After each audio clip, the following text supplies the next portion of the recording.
We're out here in Bedford.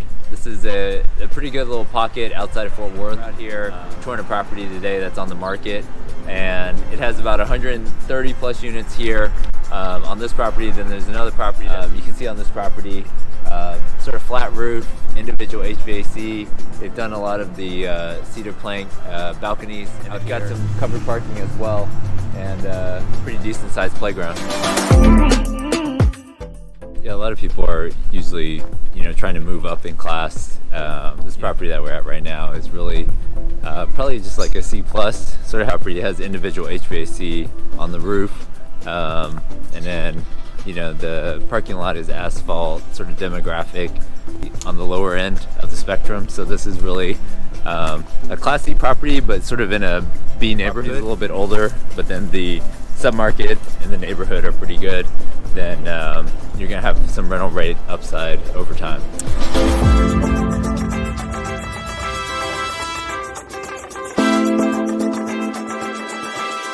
This property back in 2015. How much was this going for then? Yeah, so it was a while back, so I don't even want to tell you, it was so low. And we did a recourse bank loan because the occupancy was a little bit under 90%. Smaller deals, let's say 50, 60 units. And as you get it stabilized, bring the rents up to market, then refi to agency at that point. So.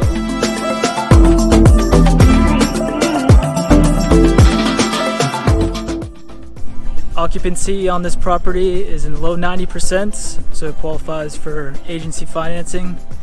And I don't know if there's enough left on the existing loan for an assumption, but we can definitely look if you want to reach out. Doing a brand new loan. So on this one, we're looking at a brand new loan. It's going to be too low, so reach out to us on a potentially new Fannie or Freddie loan for this one.